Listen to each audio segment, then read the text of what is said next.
Please turn with me to Romans chapter 16 verse 3 hanggang sa 5. Unang bahagi ng 5.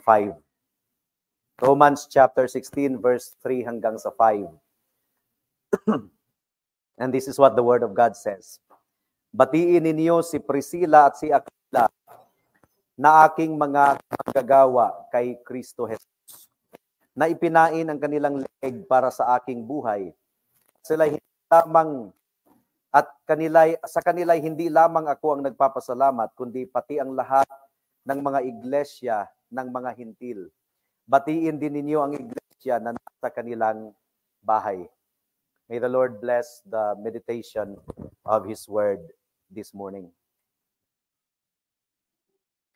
Sa pagpapatuloy po natin sa pagbati ni Pablo sa Romans chapter 16, mga greetings itong natutunghayan po natin dito, ay nai-introduce tayo sa isang couple, wonderful couple, ng pangalan ay si Aquila and Priscilla. And sa banal na kasulatan, sa New Testament, binanggit po sila 6 na beses. They are mentioned 6 times in the New Testament at lahat ay meron pong kaugnayan kay Apostle Paul. Sino ba itong si Aquila at saka si Priscilla? Sila po ay mga Hudiyo, mag-asawang Hudiyo na nanirahan doon sa Roma, pero sila po ay napilitang umalis sa Roma sapagkat ang emperador na si Claudius ay nagpababa ng utos na kinakailangang umalis ang mga Hudiyo doon po galing sa Roma. And sa kasaysayan, ang mga Hudiyo ay known na magrarally-rally, magwiwelga-welga at meron pong mga demands. Kaya ay si Emperor Claudius ay nagpababa ng executive order na kailangang lisanin ng mga Hudiyo ang siyudad ng Roma. Kaya sila ay napapunta doon sa Corinth and na-meet po sila ni Pablo doon po sa Corinth. And then si Pablo, dahil pareho po sila ng hanap buhay, tent making, kaya sila ay magkasama. Tumira si Pablo sa kanilang tahanan for 1.5 years. And they became good friends. Sa Acts chapter 18 alone, ay 3 beses na binanggit itong si Priscilla and Aquila. For example, Acts chapter 18 verse 1 hanggang sa verse 4. Please turn there. Acts chapter 18 verse 1 hanggang sa verse 4. Pagkatapos ng mga bagay na ito, umalis si Pablo sa Atenas at pumunta sa Corinto. Natagpuan niya roon ang isang Hudiyo na ang pangalan ay Aquila, isang lalaking tubong punto na kararating pa lamang mula sa Italia, kasama si Priscilla na kaniyang asawa sapagkat ipinag-utos ni Claudio na ang lahat ng Hudiyo ay umalis sa Roma. Pumunta si Pablo sa kanila at dahil ang hanap buhay nila ay tulad din ng kanila, tumuloy siya sa kanila at sila'y magkakasamang nagtrabaho. Parehong paggawa ng tolda ang hanap buhay nila at siya'y nakikipagtalo tuwing Sabat sa sinagoga at sinisikap na mahikayat ang mga Hudiyo at mga Griego. So ito yung unang pagtatagpo ni Paul at saka sa mag-asawang Aquila and Priscilla. And then verse 18, Acts chapter 18 verse 18. Ang sabi po dito, ngunit si Pablo ay nanatili pa ng ilang araw, pagkatapos ay nagpaalam na sa mga kapatid at buhat dooy naglakbay patungo sa Syria at kasama niya sina Priscilla at Aquila. Inahit niya ang kanyang buhok sa Cenchrea sapagkat siya ay may panata. So Aquila and Priscilla accompanied Paul in his trip back to Jerusalem in Acts chapter 18. And then sa verse 26, ang ginawa nitong couple na ito, at siya ay nagsimulang nagsalita. This is Apollos. Si Apollos ay preacher, mighty in the scriptures. At siya ay nagsimulang magsalita ng buong tapang sa sinagoga. Ngunit nang siya ay marinig ni Priscilla and Aquila, ay kanilang isinama siya at ipinaliwanag sa kanya ng mas matuwid ang daan ng Diyos. So here was Apollos, mighty in the scriptures, passionate in proclaiming the word of God, but his knowledge was only until John the Baptist. So hindi pa talaga niya nag-grasp ang buong gospel. And through the ministry of this couple, Aquila and Priscilla, they made Apollos understand the way of the Lord more completely and more perfectly. And after that, abay mas lalong tumapang si Apollos dahil nag-grasp na po niya ang katotohanan patungkol sa ating Panginoong Hesukristo. So what do we have here? Sa ating pagbubulay-bulay sa umagang ito, this is a story of a wonderful Christian couple na naglilingkod sa ating Panginoon together. At dinidemonstrate po ni Aquila at saka ni Priscilla sa atin as to what a married couple should be. Sila po ay sama-samang kumilos, sama-samang nagtrabaho, nagpapagal, and they shared in the same yoke for the sake of Jesus Christ. Pareho po ang pamatok na kanilang pinapasan para sa ating Panginoong Hesukristo, at nakikita po natin dito mga kapatid kung papaanong ang isang mag-asawa ay maaaring gamitin ng Panginoon mightily to impact the kingdom of God. And they spent a lot of time with the Apostle Paul. Sila po ay umalis mula sa Rome. Talagang mahirap yun kasi nga pinalayas kayo sa Roma. But nothing is accidental before God's sight. Dahil kung hindi sila pinaalis sa Roma, hindi nila makikilala si Pablo. And because they were evicted from Rome, the partnership between the couple and the Apostle Paul ay nag-start. Nag-start mga kapatid. And that was the rest was history. They accomplished many things together in the Lord Jesus Christ. So wala pong accidental. And I believe na noong umpisa ay merong mga adjustment, merong mga takot, merong mga discomfort, pero whatever discomfort we experience, whatever God ordains is right. Anuman ang mabigat na ating kinakaharap sa kasalukuyan, ang utak ng Panginoon ay mas marunong kaysa sa atin. And nangako po siya that all things work together for good to those who love God and to those who are called according to His purpose. Sino si Aquila and Priscilla? Merong tatlong bagay na ating matutunan mula sa mag-asawang ito. Una, they were one in Christ. One in Christ. Pangalawa, they were one in marriage, in Christian marriage. At pangatlo, they were one in service, in Christian service.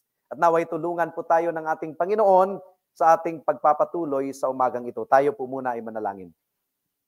O aming Diyos, salamat sa pagkakataong ito na mapag-aralan namin ang patungkol sa pagiging mag-asawa, Christian marriage, O God. Naway kausapin ninyo, lalong-lalo na ang mga singles sa aming kalagitnaan. At ang mga couples sa aming kalagitnaan na parehong ligtas, nawa ay mas magiging maigting pa ang aming paglilingkod sa inyo. Napakagandang platform ng marriage upang paglingkuran kayo husband and wife. At hinihiling po namin, O Diyos, na mangusap kayo sa bawat isa sa amin.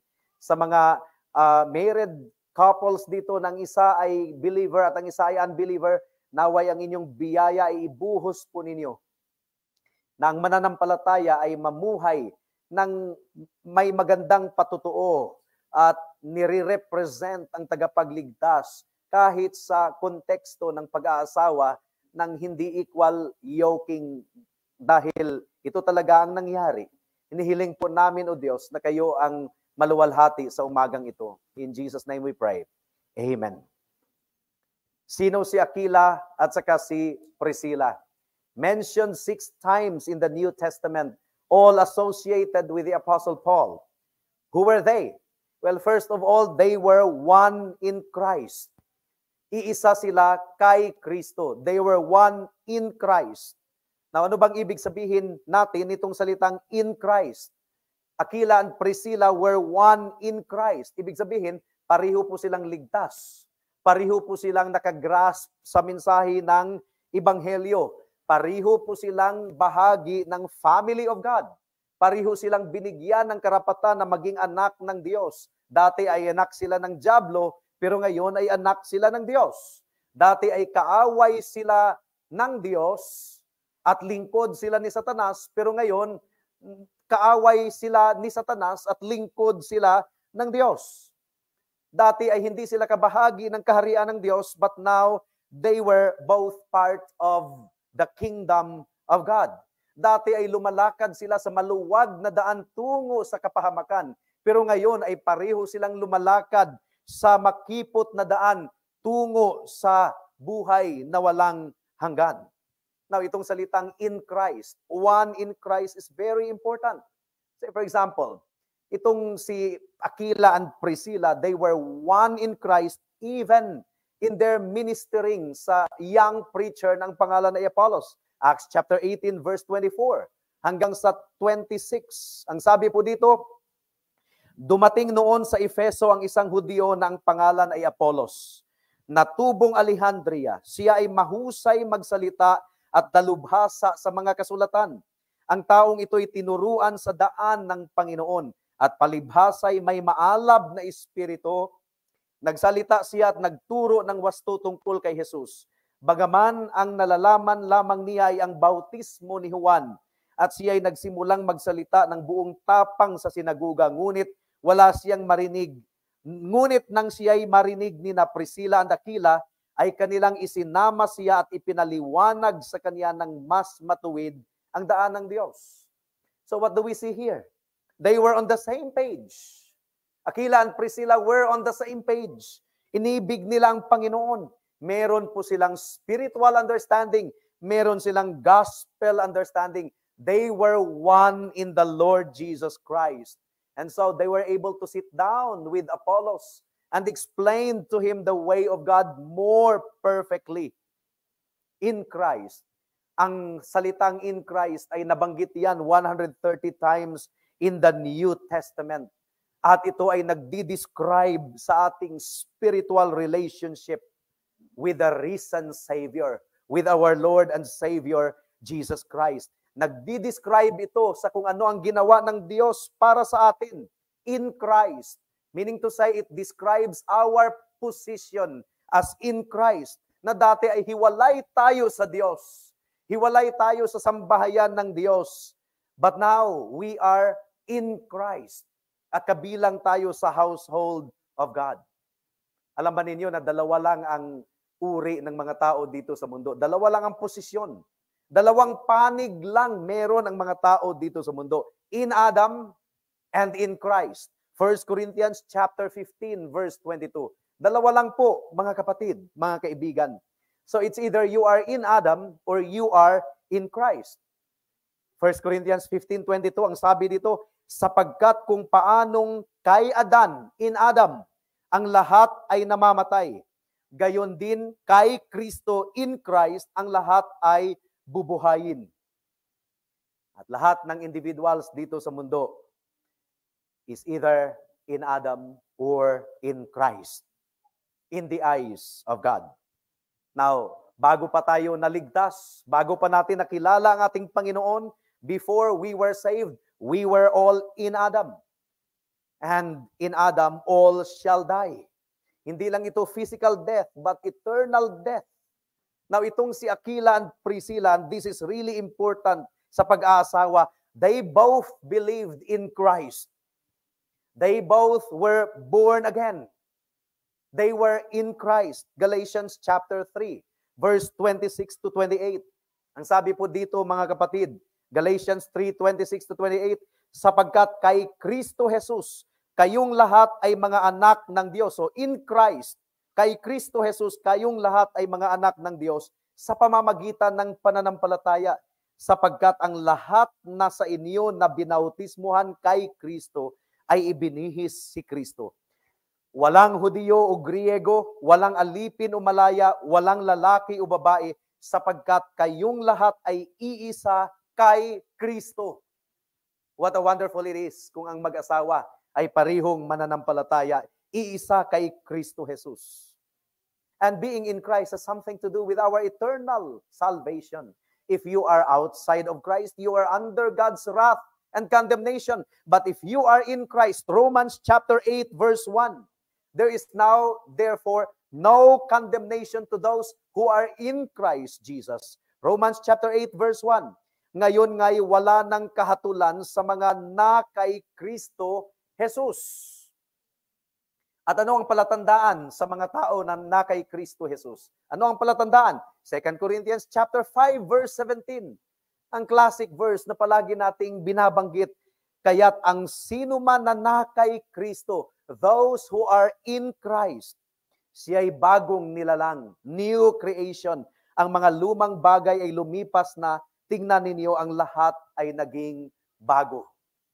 Now, both Aquila and Priscilla were in Christ.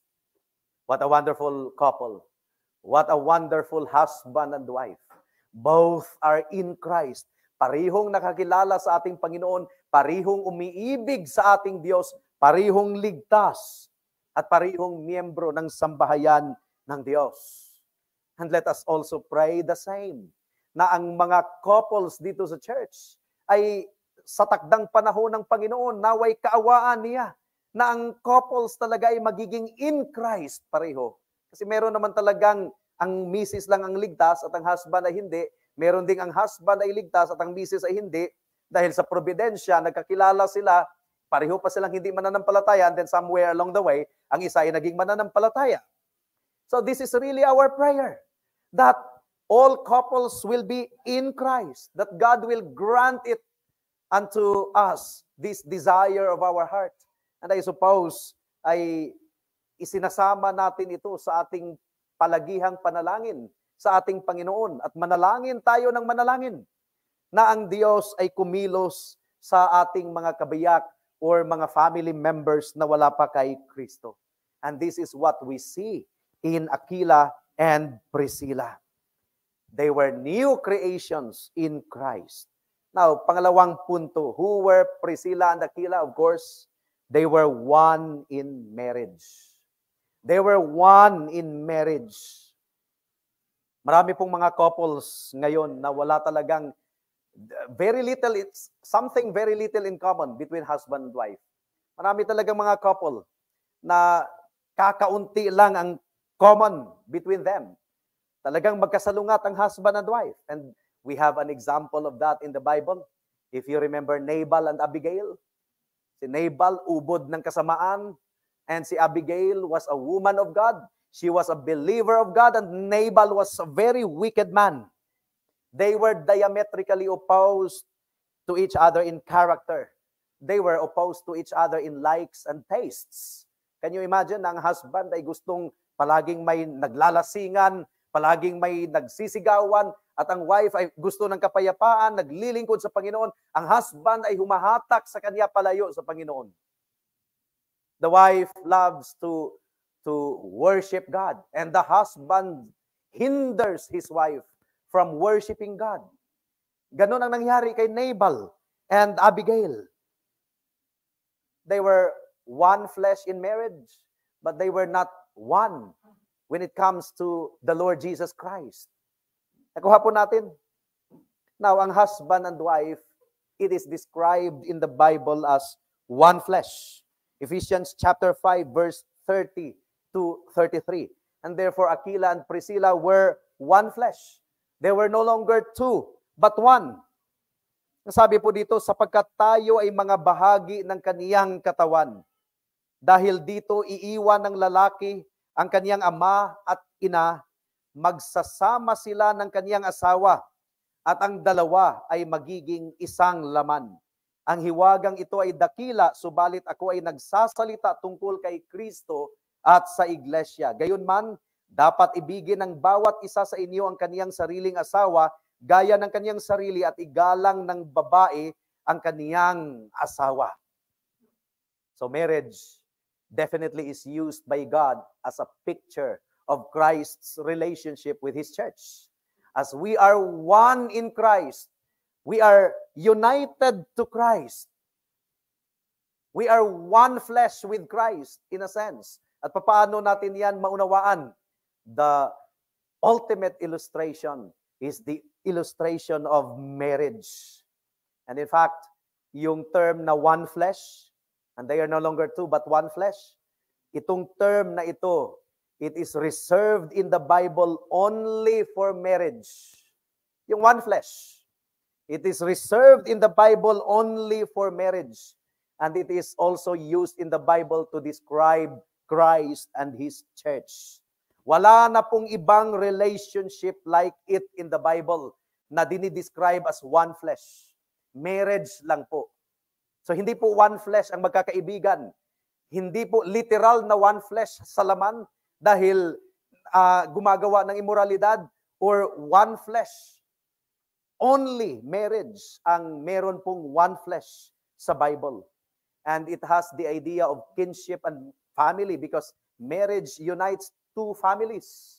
And therefore, ang sabi po ni Laban kay Jacob, we are one flesh.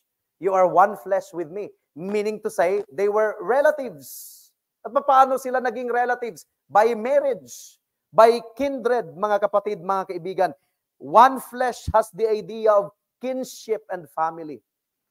And there are two people fully integrated in an inseparable union. And that is why only marriage gives us the permission to be one flesh. If you will read the Bible, fornication is really condemnable. Fornication, consummation of sexual relation before marriage or outside the context of marriage. Lahat po ng kaloob ng Diyos, sexual pleasure is God's gift to man. Pero lahat po ng kaloob ng Diyos ay meron pong konteksto. Ang konteksto po ng sexual pleasure is marriage. Lahat po ng gift ng Panginoon ay meron pong konteksto. At binanggit po natin ito sa men's Bible study. For example, ang apoy ay kaloob yan ng Panginoon para lutuin natin ang ating pagkain. Nakuha po natin? Ang apoy, kaloob din ng Panginoon sa mga lugar na may snow, may mga winter, meron silang fireplace. Yun ang context po ng apoy. Pero kung ang apoy ay ilagay po natin sa sala, sa kurtina, sa sofa, anong mangyayari? If we will take the fire out of its context and place that fire in another context, it will cause damage sa ating household at mawalan po tayo ng tahanan at maaring mamatay po sa sunog ang any family member. Ang sexual pleasure din po, kung tatanggalin po natin sa konteksto ng marriage at ilagay po natin sa labas ng konteksto nito, meron tayong broken families, meron tayong miserable lives. Meron po tayong mga kids na lumalaki na walang guidance ng mga magulang. If we will remove sexual pleasure out of its proper context, mga kapatid, mga kaibigan. Lahat po ng gift ng Panginoon ay meron pong proper context. At siguraduhin po natin na ang mga mananampalataya ay mag-observe ng sexual pleasure sa proper context nito, which is Christian marriage. At ginamit pa yung salitang cleave. And a man shall leave his father and mother and cleave to his wife. Meaning to say, ang man ay lilisan sa kaniyang ama at ina upang makipisan sa kaniyang anak. And cleave. Yung salitang cleave ay hindi lang yan ginagamit sa konteksto ng marriage. Ang cleave ay ginagamit yan sa konteksto ng ating relationship with God. Manatili, cleave. Kaya nga ang marriage is a picture of our relationship with God. For example, Deuteronomy chapter 10 verse 20. Ipinag-uutos ng Panginoon sa bayan ng Israel na sila ay mag-cleave sa Panginoon. It's the same word. It's the same word. And that is why marriage is really used to describe our relationship with God. Deuteronomy chapter 10 verse 20, ang sabi po dito, matakot ka sa Panginoon mong Diyos, maglingkod ka sa Kanya at sa Kanya'y manatili ka. Cleave. This is the word. At sa pamamagitan ng Kanyang pangalan ay sumumpa ka. And the same word is used in Deuteronomy 11:22 and Deuteronomy 13 verse 4. That the people of Israel or God's people would cleave unto the Lord and His commandments and His ways. And that was why the identity of Israel was God. Ang Diyos ang identity ng Israel. Ang identity ng husband and wife, wala na po silang individual identity because the two shall become one. When we are married, we lose our individual identity. We never speak of one without the other. We never speak of one without the other. Just like Aquila and Priscilla, they were mentioned together. Now, meron pong mag-asawa na they were mentioned together in a negative way. Ananias and Sapphira. Di ba? Aquila and Priscilla, they were mentioned together. Wala na pong Aquila lang, wala na pong Priscilla lang. We lose our individual identity. We never speak of one without the other. And when we are united to Christ, we lose our identity as Jeremiah or as JP. We lose our individual identity. Our identity is in Christ. Galatians chapter 2 verse 20. Wala na po tayong identity. We are married to Christ. And Christ is our bridegroom. You see? Kumbaga tumatawid tayo sa marriage at saka sa relationship natin sa Panginoon because God meant marriage to be a perfect illustration of our relationship with God. So, wala na pong individual identity natin. Galatians 2:20, sabi po ni Pablo, ako'y ipinakong kasama ni Kristo at hindi na ako ang nabubuhay, kundi si Kristo ang nabubuhay sa akin. At ang buhay na ikinabubuhay ko ngayon sa laman ay ikinabubuhay ko sa pamamagitan ng pananampalataya sa anak ng Diyos na sa akin ay nagmahal at nagbigay ng kaniyang sarili dahil sa akin. So you see, our identities are no longer ourselves, but our identities ay ang ating Panginoong Hesukristo.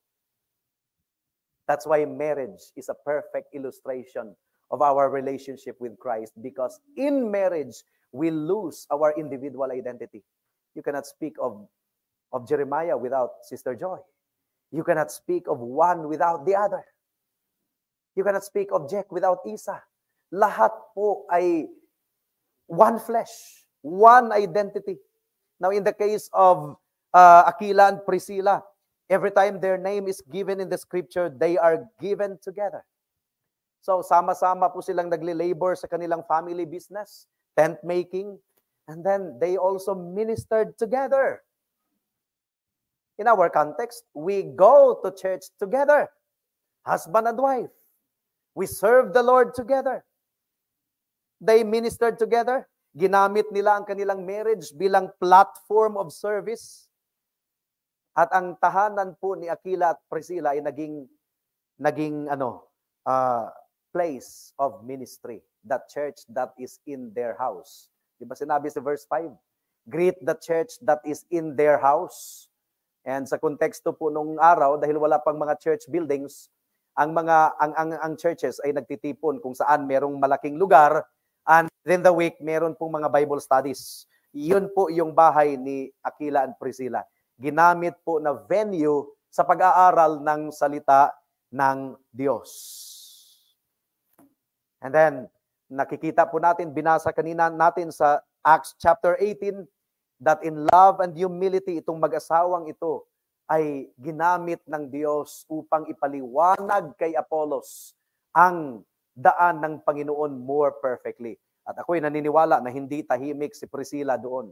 Hindi lang si Aquila.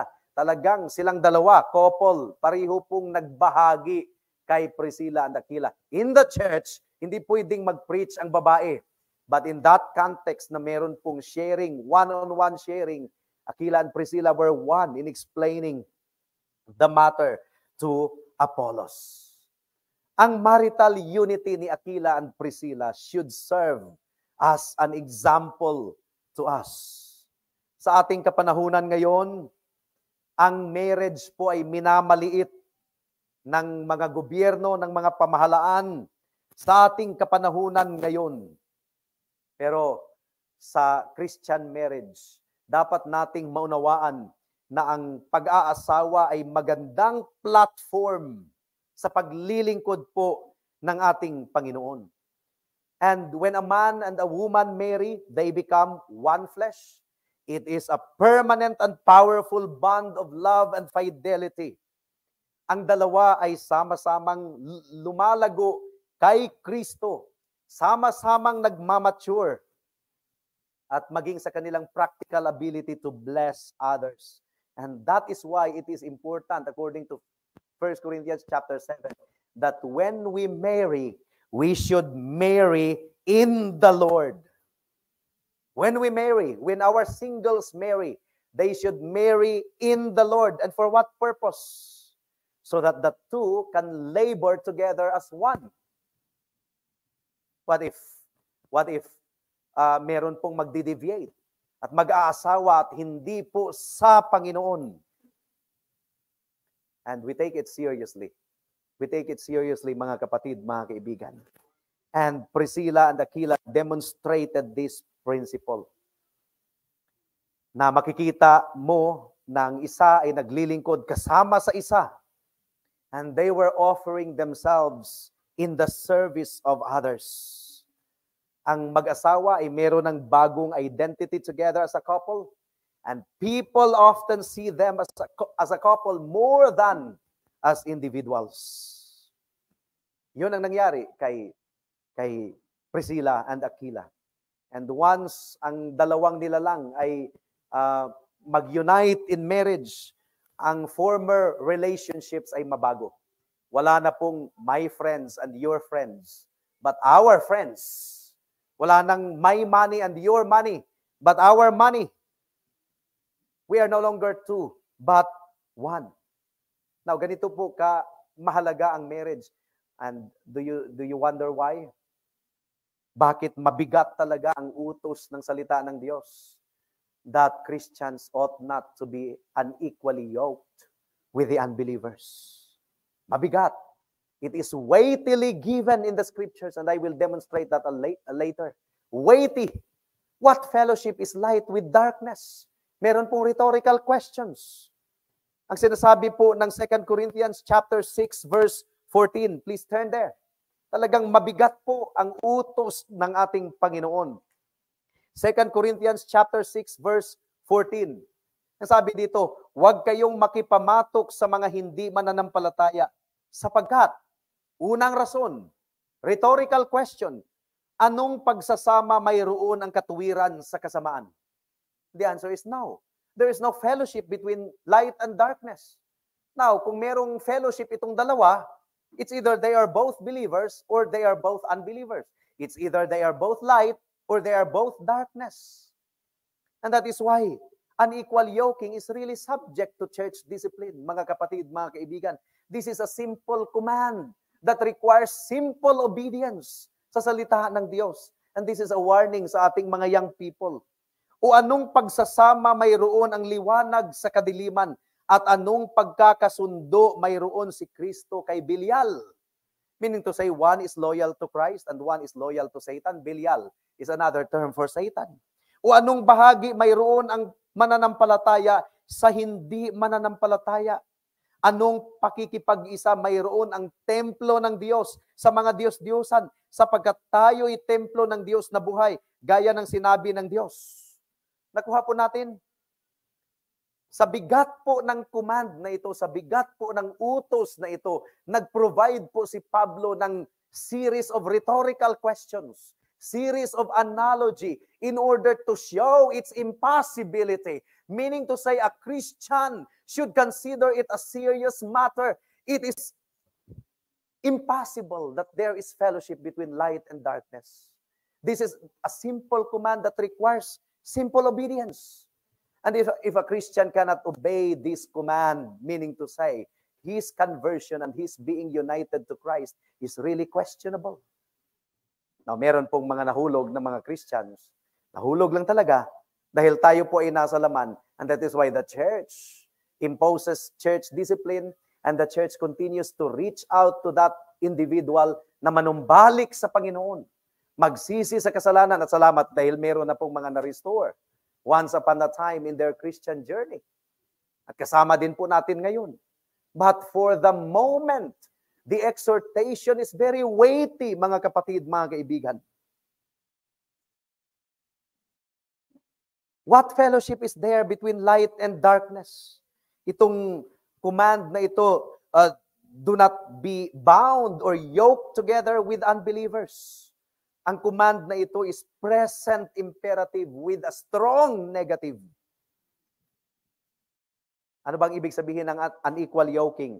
Meaning to say, alliance that disregards distinction. Alliance that disregards distinction. So for example, meron kayong negosyo. Ang kasosyo mo ay unbeliever. At sasabihin ng unbeliever na, okay lang na mag-cheat tayo sa sa ating tax. Diba? Sasabihin ng unbeliever. At sasabihin ng believer, okay, ikaw ang bahala. So, unequal yoking na yun. Di ba? Unequal yoking. Alliance that disregards distinction. So, merong ecumenical na pagtitipon with Islam, with Buddhist, with Roman Catholic, and each of them calling their own God, at ikaw na evangelical ay kasama din doon. Nananalangin ka rin sa Diyos natin. Ano ba? Di ba? Yung alliance na walang distinction ay kailangang iwasan. Kaya careful tayo sa pakikipag-ugnayan sa ibang mga churches. And we see to it na tunay na kapatiran natin yan. We cannot have just any unequal yoking with them. Hindi lang ito applicable sa marriage, mga kapatid, mga kaibigan. Being unequally yoked means, ang image po nito ay sa Old Testament. Di ba utos talaga ng Diyos? Wala kasing tractor nung araw eh. Walang tractor. Kaya yung kanilang mga pang-araro ay hinahatak ng mga baka. Now, hindi pwedeng ang isa ay baka at ang isa ay donkey. That's unequal yoking. When you join two objects na hindi talaga sila dinisenyo na magsama, ay talagang delikado yan. Ang baka ay hindi mabilis tumakbo, ang donkey mabilis tumakbo. Ang baka ay mas malakas, ang donkey ay mas mahina. Wala talagang araro. That's unequal yoking. At itong mga utos na yan, Deuteronomy chapter 22 verse 10, specific talaga na ipinag-uutos yan ng Diyos. Of course, that belongs to the realm of common sense. Pero bakit pa kaya specific na pinag-uutos ito? Sapagkat ang lahat po ng nasa Old Testament ay type and shadow po sa iglesia ng ating Panginoon. To the point na specific talaga na ipinagbabawal ito. Deuteronomy chapter 22 verse 10. Ang sabi po dito, huwag kang mag-aararo na may isang baka at isang asno ang magkakatuwang. You see? Pero walang common sense naman yan. Bakit nasulat pa yan? Sino bang lukulukong farmer na mag-aararo na donkey at saka baka ang magkatuwang? Pero it is written for our instruction, says the Apostle Paul, because it describes the church of Christ na hindi po magkatuwang, wala pong alliance na tinatanggal yung distinction. Talagang hindi magkatuwang ang sodium at saka ang tubig. Kasi pag ipaghalo mo ang sodium at tubig, sasabog po yan. At ang chlorine, kung iinumin mo, ay talagang malalason ka. Pero kung ipagsama mo ang sodium at saka ang chlorine, it becomes table salt. Talagang sila pala talaga ang partner. You cannot partner sodium with water, it will explode. Nakuha po natin. May mga bagay na hindi talaga pwedeng ipagsama. Wala talagang a right hand of fellowship between them. Ang light, ang anak ng Diyos ay hindi pwedeng magsama in marriage sa hindi anak ng Diyos. And that is why 1 Corinthians chapter 7 verse 39 it says, we are to marry only in the Lord. There can't be any deep union of souls if two people have different supreme treasure. Sino ang ating supreme treasure bilang mananampalataya? Si Kristo. Sino ang supreme treasure ng hindi mananampalataya? Mga bagay dito sa mundo. Hindi pwedeng magsama ang dalawa na magkaiba ang supreme treasure. There is a deep disunion from the outset. So, kung magpupursue po tayo ng dating relationship, magkukultivate po tayo ng relationship that would lead to a forbidden marriage, that is really an abomination in the sight of God. And the church must not be silent about it. Otherwise, ang church ay papaluin po ng Diyos. Nakuha po natin. To obey God is better than our affinity with family members. I mentioned last Sunday that blood is thicker than water. But our union with Christ, our brotherhood and sisterhood in the church is thicker than biological kinship because it's the blood of Christ ang nananalaytay sa ating veins. And if ever we have to choose between family member and the body of Christ, we choose the body of Christ. And this is very serious in the sight of God. Now, kailangang i-balance nga natin. Binalanse na naman natin kanina, no? Kasi meron talagang mga mag-asawa dito na unequally yoking kasi ang husband ay naging believer at ang wife ay hindi pa. Or ang wife ay naging believer at ang husband ay hindi pa. May payo dyan ang Biblia. Hindi naman po nagkulang ang Biblia. Na ang believing partner ay siguraduhin na ang ating patutuo ay nagliliwanag upang ang unbelieving partner ay makakawaan siya ng Panginoon sa pamamagitan ng ating patutuo.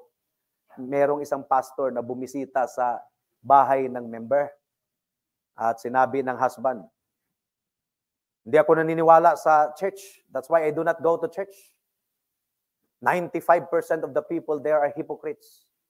Sabi ng husband, sabi ng pastor, alam ko, kilala ko ang kabilang sa 5% na hindi hypocrite. Sino? Mrs. mo, kabilang dyan. Tatahimik ang husband. Kasi maganda talaga ang patutuo ng Mrs. niya. At ginamit yun ng Panginoon na, hindi tala, I have a partner, I have a wife na talagang namuhay para sa ating Panginoong Hesukristo.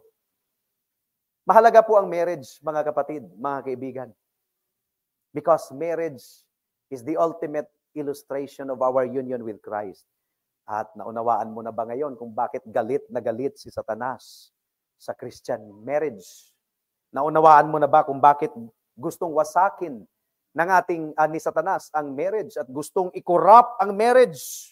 And that is why in our generation today, we have divorce, we have sodomy, we have fornication, we have pornography na nagdi-destroy sa marital relationship. They are rampant throughout the world dahil galit si Satanas sa marriage, dahil ang marriage po ang nag-i-illustrate sa union ng Panginoon sa kanyang iglesia. Now in Aquila and Priscilla, they were one in Christ, they were one in marriage, and finally, they were one in service. One in service. They were examples of Christian service. Binigay nila ang kanilang sarili in Christian labor. Napakatamis na matunghayan natin na ang mag-asawa ay parehong naglilingkod sa ating Panginoon. In fact, dinescribe po sila ni Pablo as my fellow workers. And it was not an ordinary service sapagkat ito ay sacrificial service. They sacrificed themselves for Paul, the servant of God. Ang sabi dito, na ipinain ang kanilang leeg para sa aking buhay. Di ba si Pablo ay gustong patayin kahit saan man siya pumunta?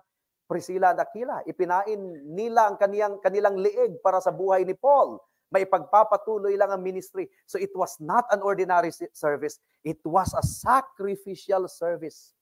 And they were described as fellow workers in Christ.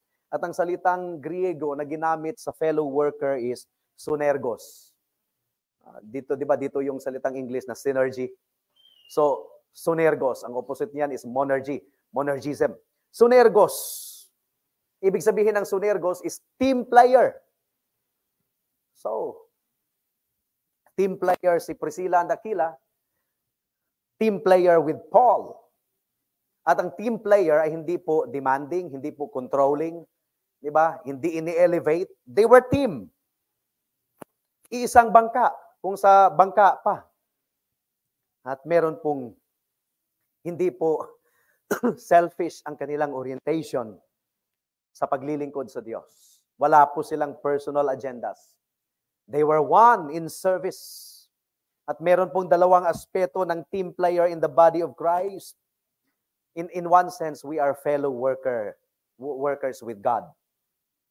Si Kristo ang Pangulo at tayo ay kanyang mga katawan. So we are one in service with Christ. This means na ang ating marching order ay nanggagaling sa ating Pangulo. We submit to the head. We are one team with Christ. Pero ang pangalawang aspeto din ng sunergos sa Bible, sa katawan ni Kristo is we are one team with the brethren in the church. One team with the brethren in the church. We are part of God's team. Wala pong tinatawag na one-man team. Ano yan? Exhibitionism yan. One-man team, nag-exhibition ka. But in the body, in the church of Christ, We work to build up others and to help the body function as a body. It means teamwork with each believer, doing his share for the goals of the head and the team. At dagdag pa mga kapatid, mga kaibigan, ang sunergos. For example, ginamit ito to describe Timoteo. Diba Timoteo was a sunergos, a fellow worker. He was a fellow minister, fellow servant. Now itong selfish, self-centered agenda, yan po ang naninira sa gawain ng ating Panginoon. And that is why, sabi po ni Pablo, watch out for those who cause division among you. Mag-ingat talaga tayo sa mga moves at mga actions na nagre-resulta sa division. At we are all prone to that anyway. We are really prone to that sapagkat nasa laman pa tayo. At hindi tayo mag-ingat.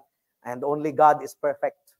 Hindi natin alam kung may mga moves pala tayo na nakakapag-spark pala ng division. Kaya mag-ingat talaga tayo. Wala pong immune para sa, thank you Jeff, wala pong immune para sa bagay na yan.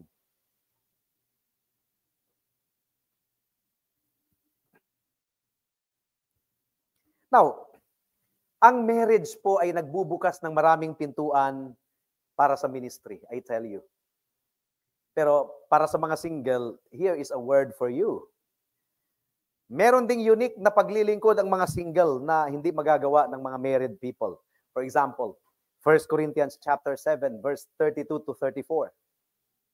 There is blessedness in being single na hindi natin maaring maliitin. 1 Corinthians 7, 32 to 34. Ang sabi dito, nais kong laya kayo sa pagkabalisa. Ang walang asawa ay nababalisa sa mga bagay ng Panginoon. Di ba? Concentrated lang yung kanyang service sa Panginoon. Kung paano niya mabibigyang kasiyahan ng Panginoon. Ngunit ang may asawa ay nababalisa sa mga bagay ng sanlibutan kung paano niya mabibigyang kasiyahan ang kanyang asawa. At ang kanyang pansin ay nahahati.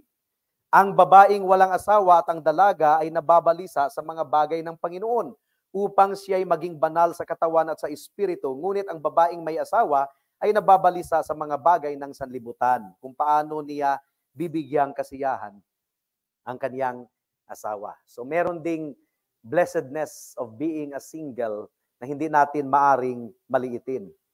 Pero ang mga married people ay meron talagang advantage din sa paglilingkod because they become one flesh. They are no longer two but one. At maaring magamit po nila ang platform ng marriage sa paglilingkod sa ating Panginoon. Together as one, they should seek to serve Christ and strengthen His church. Kaya nakakalungkot po na meron pong married couple na hindi po naglilingkod sa Diyos na sama-sama.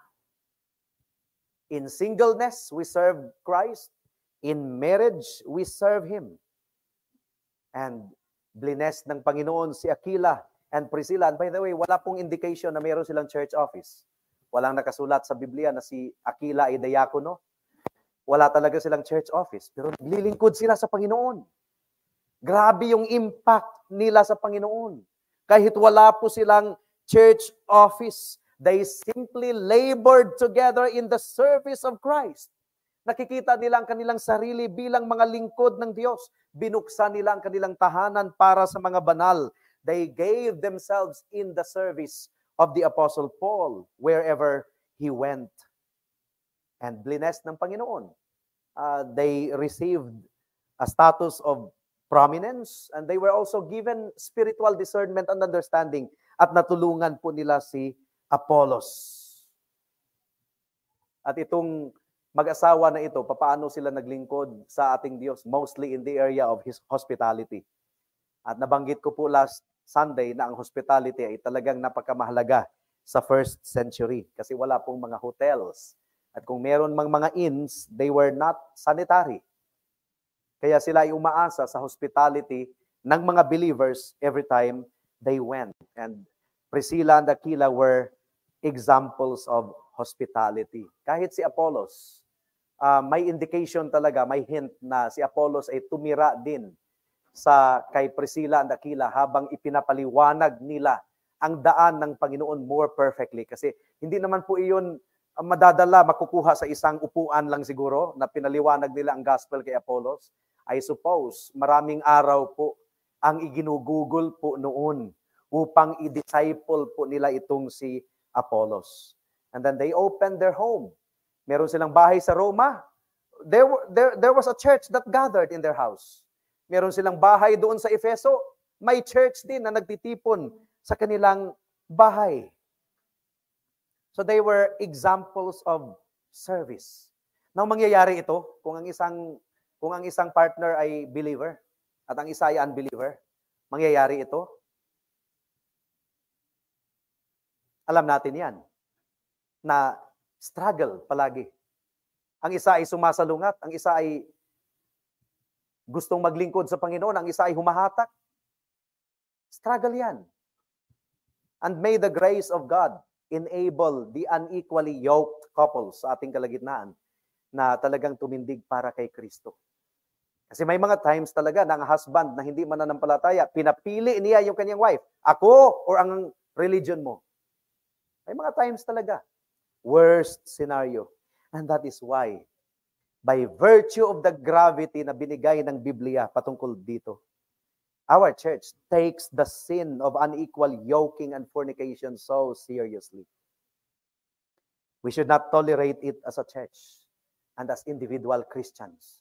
Not only as a church, but as individual Christians. Hindi po natin ito i-tolerate, mga kapatid, mga kaibigan. What is sin? Ano ba ang definition ng sin? It is preferring anything over God. Yun po ang kasalanan. Mas pinipili mo ang isang bagay kaysa sa Diyos. That's sin.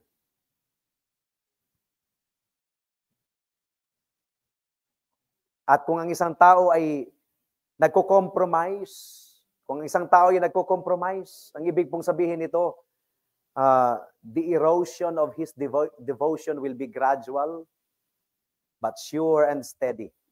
So unti-unti nang lumalayo, unti-unti nang wala, unti-unti na talagang lumayo. So it's gradual, but it's sure and steady. And that is why we take the sin of unequal yoking and fornication so seriously. Now, ginamit ng Panginoon itong mag-asawang ito, si Priscilla and Aquila, for our instruction also. Not only do I give thanks, but also all the churches of the Gentiles. So, hindi lang si Pablo ang natulungan, kundi ang mga Gentiles. Naway magsilbi si Aquila and Priscilla as example sa atin. An example of marital fidelity, an example of Christian service, an example of Christian loyalty, an example of Christian hospitality. Naway ibuhos ng Panginoon sa atin ang banal na Espiritu upang tayo ay makapaglingkod ng sama-sama sa ating Panginoon.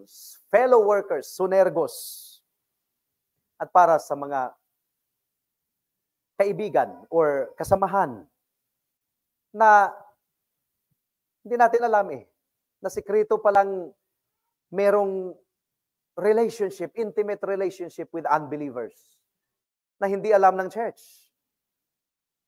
The Bible says your sin will find you out. I-expose at i-expose ng Panginoon ang kasalanan. And it is serious.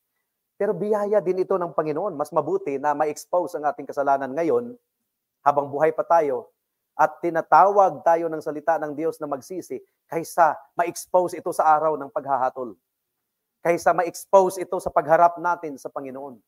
Biyaya pa rin ng Panginoon na na-expose upang mapigil ang kasalanan. So ang call ng salita ng Diyos is magsisi at manumbalik sa Kanya. Pero madali kasing sabihin ang pagsisisi, madaling sabihin yan, I repent. Pero ang church ay tinatawag upang mag-implement ng discipline. At dito po malalaman kung tunay bang repentant ang isang tao. Kasi in the confrontation ay maaring sabihin na nagsisi na siya.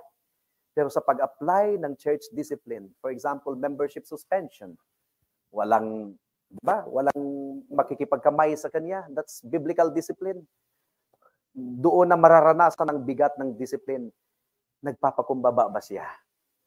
Tinatanggap ba niya ang discipline? Tinatawid ba ito ng may pagpapakumbaba sa harapan ng Diyos? Hanggang sa siya ay ma-restore. Dito po natin masusubok ang repentance.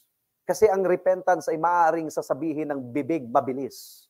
Kaya mga kapatid, mga kaibigan, salamat sa Panginoon dahil ang salita niya, ang ginagamit niya palagi upang masugatan ang ating puso at upang manumbalik tayo sa Diyos. Your sin will find you out.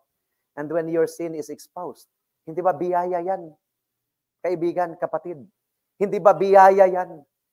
The Word of God is calling you to repent right now. Di ba? Ang kinakausap natin, we are not prophet, we are not omniscient, so maaaring hindi natin alam. And this is very serious. Your sin will find you out. At naway, if your sin is exposed, katulad ni David, talagang ang tapang pa ni David. Kasi hindi talaga na-expose ang kaniyang kasalanan. And when Nathan confronted him, using the parable of a farmer na nag-iisang tupa lang alaga niya, and ginagawa na niyang pet, parang member of the family. And then merong isang mayaman na maraming tupa, nung merong bisita na dumating, ayaw niyang magkatay mula sa mga tupa niya, inagaw pa yung tupa ng kapitbahay niyang mahirap. At yun ang kinatay, yun ang pinakain sa bisita. Nagalit si David. Sino ba yan? At papatayin natin yan. And Nathan said, you are that man. Inagaw mo si Bathsheba. So, kinonfront ni Nathan si David. And David repented. David repented. But it doesn't mean to say na malaya na siya mula sa discipline. Hindi umalis ang tabak sa kaniyang pamamahay. Mag-ingat po tayo. Mag-ingat po tayo. There is a warning in the scriptures na hindi po tayo magiging accessory sa pagtakip sa kasalanan. There is what we call accessory to the crime. Mag-ingat po tayo na hindi tayo sumasang-ayon sa kasalanan, kapatid, kaibigan. Mag-ingat po tayo na ang kasalanan ay kasalanan at masakit man, pero kailangan po nating i-deal biblically. At ito ay upang hindi tatanggalin ng Panginoon ang lamparahan mula sa kanyang iglesia.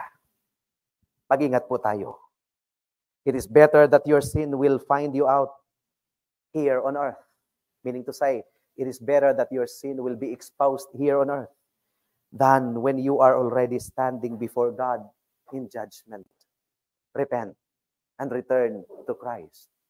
Para sa mga kaibigan natin na wala kay Kristo, kung natamaan kayo sa mensahe ng salita ng Diyos, praise God.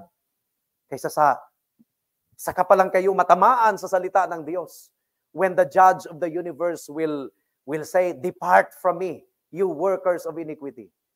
Kung natamaan kayo ngayon, and that is meant for you to come to God through Christ. To be reconciled to God through Christ. Do not hinder the work of God in your life, kaibigan. Tumugon ka sa panawagan ng Ebanghelyo, magsisi sa kasalanan at manampalataya kay Kristo at ikaw ay maligtas. Tayo po ay manalangin. O aming Panginoon, salamat sa inyong salita. And hindi ito aksidente. Talagang nandito kami sa portion ng Romans chapter 16 verse 3. Hindi namin alam ang mga karanasan at hindi namin alam ang buhay ng bawat isa because we are not omniscient at kayo lang ang nakakaalam. But in such a time as this, ay talagang nilid ninyo kami dito sa Romans 16 verse 3 hanggang sa 5 na wala nang ibang interpretation sa passage na ito kundi patutungo talaga sa oneness in Christ, one in marriage, and one in service. Nakita namin ito sa buhay ni Priscilla and Aquila. And this is your grace working. This is your grace working. Salamat po, Diyos. Ito po ang aming samot dalangin sa pangalan ni Jesus. Amen.